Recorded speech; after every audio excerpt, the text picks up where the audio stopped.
trong xuyên nó cứ tôi xong tới nó thế chỉ tôi sai ý khu mình nhỏ giàu nó người sẽ sinh nhẹ là chỉ người tôi tế nè chỉ cứ cho nên mình sai xe người tôi nhỏ tọt tế nó người tôi nhỏ xong đi chả nó nhỏ có thể người sinh nhẹ chỉ bé chỉ tự cái nè chỉ cứ cho nên mình sinh cái nào cho nó chỉ cứ thay chia trọ lúc trẻ tế nó nhỏ lúc trẻ tế nó chỉ cứ cho lúc ấy người tôi nhỏ tế nè bọn nhau trẻ à cha nè chỉ tế ở tới tôi cũng thay nè ha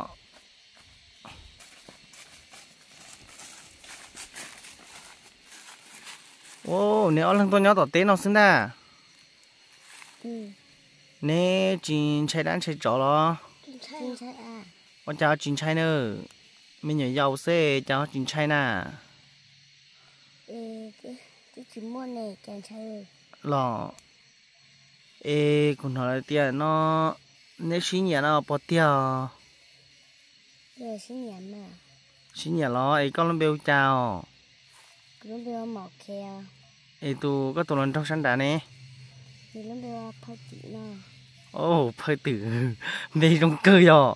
phơi tử ê có nhà một khe thế là chỉ cho nhà hàng thia chỉ cho nhà hàng cha nếu họ ở lên tôi nhớ tỏ tế nó nữa chỉ nhà chỉ sau đó đa này chỉ một kem nó cho tua họ có một chơi xong à phải tự họ một kem nè ô nếu một cầu xong nhỏ ấy tiếc cũng hỏi lại tiền nè xí nhà này nó chỉ bút xí thải nè nè chỉ cả đi giấy cha nè xí thải này nè tổ tế nó hưng ấy nè thật tế nè qua hòn tàu à ôi chính tao thế là ôi chả nèวันนี้bây giờ là nhóc tôi sang là nhoi này tôi tên có tao món nó xứ ô ấy cho nếu tên này ấy lì xong nó tao món lì xong này giờ xí vô lo chỉ vô vô nè ô anh chỉ mua mình nhoi vô chơi mình nhoi giàu ấy mua mình nhoi vô chơi nhà chỉ mua à ấy phải tự coi sao đi trả xứ có hỏi nó nhiều một khe nè sao đi vừa thế chỉ thế nhớ tôi nhau kia tao té nói à ê nếu chấm lê là nếu cho bóc cửa chấm lê ô nếu chấm lê xe nếu chỉ cho bóc cửa tê nó cả bây giờ mình nhiều tống nó lo cho bóc cửa ra trong thay bóc cửa ấy thay bè bây giờ ê nếu mua nông lê họ thứ lo này nó thứ mua đâu nấy cho nè một thỏi thêm một trái sứ ê chào chú mong căn rồi có mấy có phô lợi nhưng chạy lợi trẻ đó chào là chú bún đi xí vào ô chào ôn tử nếu mình nhảy dầu xe nếu ở xí thả tôi chào nữa ê nếu tôi nhớ tọt tế này nếu pư ly trắng nữa pư nụ mua lò pư nhiệt gì nè pư ly nụ mua xe chào xí thả nữa ôi cha là chú bút xí thả thôi là xí phá kia lo chị báo mình nhảy giống vậy chừng chị tao báo à chừng chị tao báo chừng mẹ ấy chị xí nhẹ chị nhớ xí dùa nó này à ê nếu sao thì nếu xí thảo xí tôi nhớ tao tên nó xí lo nên nó nếu là xí dùa thì tiếc nè xí dùa thì tiếc nè ê phải tự có bao giờ lại liao lò có xóa tự lại lò có xóa chán lại nè số tự lại xứ ê chế tôi chỉ cho lò cho nữa có số tự lại nghe bọc kia cha đến chế một khe cha tao đến chế hay luôn xin cho tao nó thế phải tự ê có chơi lại liền này à chơi mình gì à ê nên nhớ cho họ tư họ nếu vào cả khe là hay chưa nếu lú giò họ lú giò nhớ bữa sáng nhớ bữa đầu tông bữa sáng đầu nhớ sáng đầu xứ ấy lú giò nó bêu cha nữa lú giò em phải tự chỉ nhắc ăn thôi lại nó nếu tôi nhớ tỏ tế này có mấy cái phô là nhớ họ tư thế nào nhớ phần đầu khỏe á cho sai sum bún tua một khi có lúa sẵn nè lúa sẵn trên sân khóa trên sân khóa cho nên ship báo nữa cái anh nó phản đại cái gì nhung tua tê sao nên nhung theo tê nên nhung cái mấy là chọn lo do nên mọi ý thu tèo mấy thu thea ô nếu tôi té tôi hình như nhỏ nếu mà tôi chơi té chơi thea sao phải từ có xía đi chào một tóm tê của thấy hả nhớ bị to vào phải từ con phải từ nhớ tóm tê một tóm tê mình tỏ khó tiết tiếc chứ ô phải từ xía cơ nhỏ phải từ lo tấn đó nếu lo tấn đó một khi có họ nhà phải từ họ thuê có họ chọn phải từ theo nếu họ tôi ship tôi nhớ tỏ tên nó nè nhìn nó đu lù ấy cho đã chỉ là đu lù tôi khăng mồ đu lù này tôi khăng nếu phong con nữa nếu bắt xe ô té bắt xe đón to nữa bắt xe thuần rồi bắt xe cho bắt cứ ảo chơi thia bắt ta này thì tôi bơi nụ môn nó chả chơi cho bắt cứ theo người đi chơi bây giờ phụ tử con này chặt có bòi nó chơi à một khi hay nè chơi thia chơi có chơi ăn chỉ chấp là sẽ khai cái cũng bé bao ha cho bê cho phó cứu cho ú cho nó hay lo sao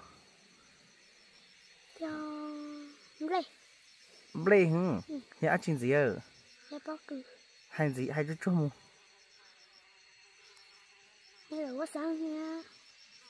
đó chuyện gì theo hay chút chút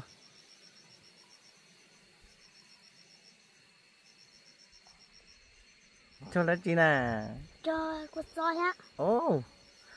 có căng cơ nhỏ một khi này một khi họ bùa chơi trong bê cho vợ cứ bùa chơi nó hậu sĩ qua tây theo bùa chơi cơ mà bùa phía bùa chơi cơ còn đông rồi chơi cơ có chơi cơ thế à hay phơi tử hay sẽ có bùa chơi phơi tử một khi bùa chơi à một khi chơi cơ chơi quá chị ăn chín có khẽ hả chơi hồ sĩ quay ha chơi ôm mỏ ha chơi tuổi con soi ha thế tuổi con soi hen ta chơi con soi gì hả bây giờ anh ấy nhớ là tên nào mà con soi nói mua cơ thế à một khi cho cái dập lao có bao trong câu theo nhà bé tụ nói cứng bơ nó hơi nhẹ co bé tụ cái tin nó nhẹ co này cho kiếp lao sẽ có bao trong câu nè kho dập lao chua chỉ cái cho khởi có tờ ha ô trong câu cơ thế à phơi tử thầu này chỉ tao chỉ phạt tôi nhớ tỏ tế này có cỡ không chỉ sao không bao giờ họ một khi nè cỡ không bao theo ô này cỡ không bao kề này thì chỉ bảo là cho thì này tôi xin gì nè tôi xin gì xưa này xin gì tao bị chân nuôi này họ xin nhẹ này họ chỉ phạt khía tôi bự tỏ tại lâu là để tế này này tôi ôn này tế tao nó nữa nấu sư bây giờ nào phơi tử thầu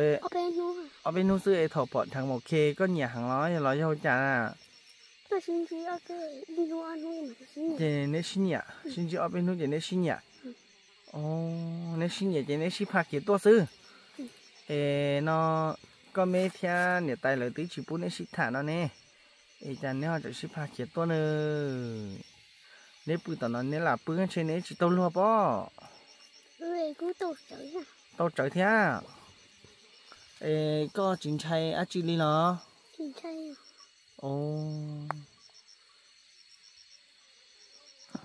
một khi con này có xả chả có nhà bé tụ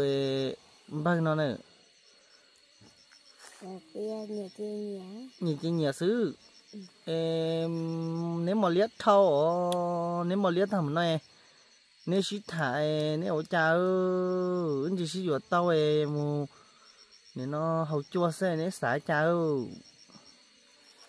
Thế nếu ở cha một khử lý chán nó, nếu theo chỉ toàn nhẹ ơi. Tại nó học bé lúc đen lại với nhau nè. In họ bé lúc đen lại nhau, em hơi tự nè. Hay sao, nhưng nếu xí vừa nè, nó ăn chưa? Mù đi lâu và nó.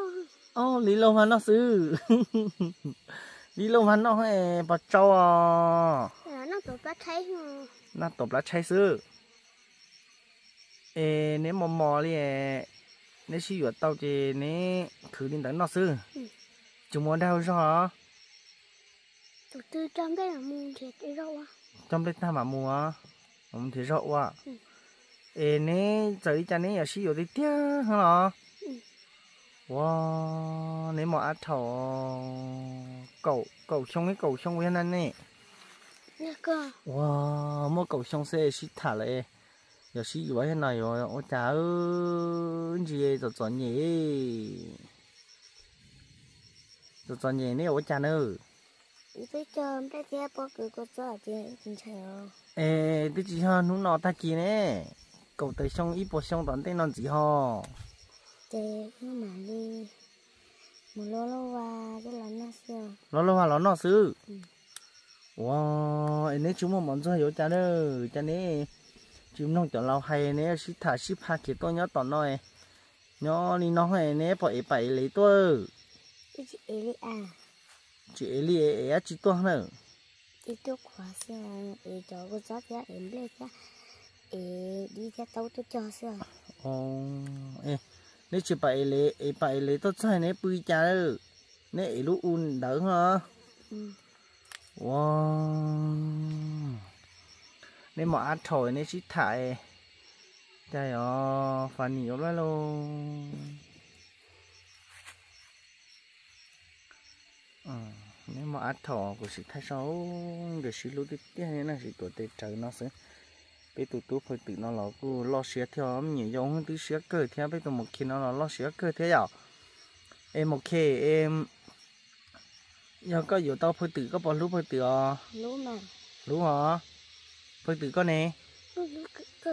lúc cơ thế à nè sinh ra xía cơ à sinh ra xía nếu mà trời xí nhiều tao là những xí luôn thôi à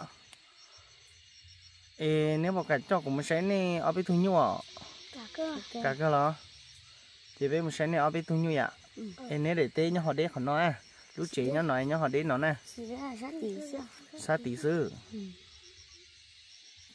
tôi cho là có quan không là có rỡ hay à thì bên một sáng này chọn nhiêu ạ bên một sáng sẽ rong chạp này sẽ chọn nhiêu một chút kỹ tư một nó to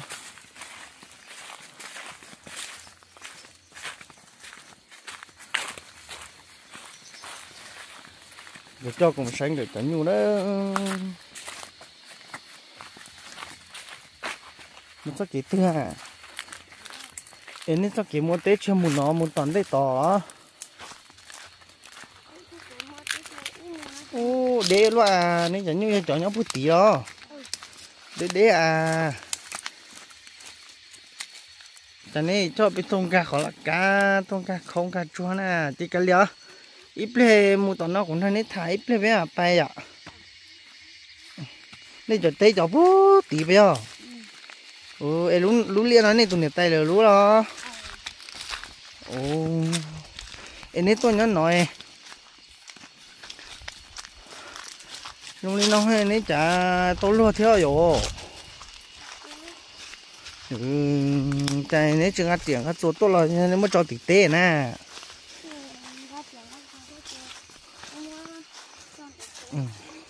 rồi đằng này chị nào cũng thấy sao wow cái tôi nhớ lúc chị tê trong nó sơ là ấy nét trâu tơ khó nó ấy nên ấu nên mà ấu là chả có khơi nữa ra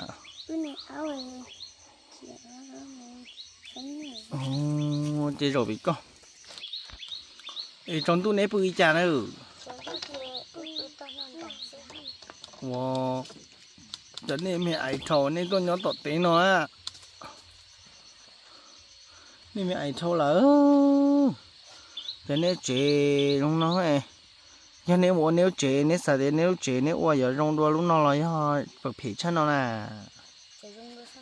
rong đua thế à chị bé mừng nhớ tọt té tỏi à ê nên nói lo tọt té nó tất cả xịt thải đồ sợ chỉ nhớ cắn thôi lại bây giờ ta tỏ tôi thấy cô lòng có lần sau lại chỉ bố xí vậy chỉ tôi tỏ nó nè nó đó mà phải từ phải từ nhớ sẵn đã phải từ xé gì phải từ nhớ sẵn đã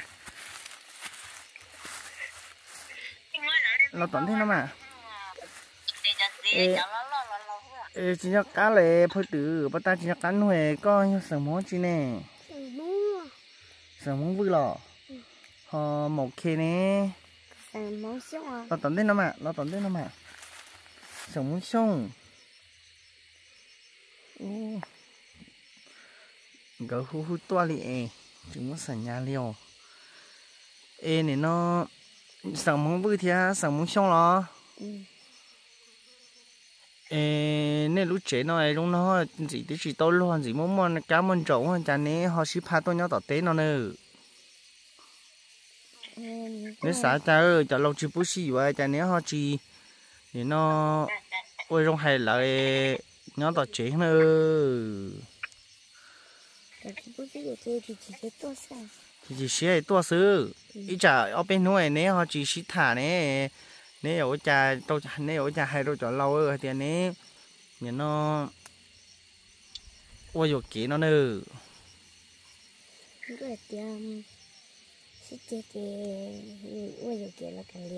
cái lo cá lìa ở bênนู้chỉ xí lô lo cá lìa đó do xí nhẹ lên đấy thì xí vừa tợ xí vừa thì xí lô lại do chỉ xí lô này giờ hay cha ơi chỉ xí lô thì xóa mặt tua tao wow xí lô thì tiêu lợ xí lô chắp lờ nè này nó phải từ ở trên này cái sản mong vui có nhỏ xài súng bùn có cha thầu số có giờ tuần chỉ một khi nó có bom bó xóa chi liệu chim bao đi tôi cho chị nếu xí bỏ chị nếu xí nhẹ chị nên nó là chỉ bố xí thằng nó chị có nên cả một chế lòng cả trời nhỏ nè một chế là chị có chỉ đi cho một khi nhỏ thì có nếu chỉ xí khía tôi đỏ té nó xứ哇了，这是路的电了。那是新疆还是路上？哦，新年的电呀。你不干新年为啥啊？只干天哦，干几头哦？你那没爱头诶，只台就只干新年天啊，不对，个新年个都能够为啥哈？你干诶，你好对了到嘛？你啥对了到嘛？họ một khi cái này có một cái nhà tôi tự sát tế ha cái xí nhà thì xí nhà họ lúc tết thì xí nhà thì xí nhà thì tiền họ chỉ là xí nhà này nó chỉ xí nhà họ giờ xí nhà là chỉ xí nhà này em nhớ giàu hay xí thải chỉ xí nhà nhỏ đi nó xứ nên tôi đọc tên nó này nên tôi nhỏ nó không wow lớn mà tiền à sáu trăm mà nhà tế tế biết sao à nhà cái mà phải tự mà có tụi nó có sát tế lo nhà cái biết sao tế mà còn là bảo tiền này xí nhà đi tiền mà xí lú đi tiền mà sáu trăm mà từ xí nhà tới xí phát tổ ở liệu tế nó chỉ cả chi nhà tế à nè nhà nè bắt ta xí tổ tê trái xứ chẳng nó rất chăm mong người rất chăm mong chỉ cả xí nhau một khi nhà bé tổ phải tự cơ theo ở nhà xí nhà thì cả xí luôn à cho xí tiền à yên nó cũng mà thay nấy đồ à xí luôn xí khởi thế là sai sao khẩn cầu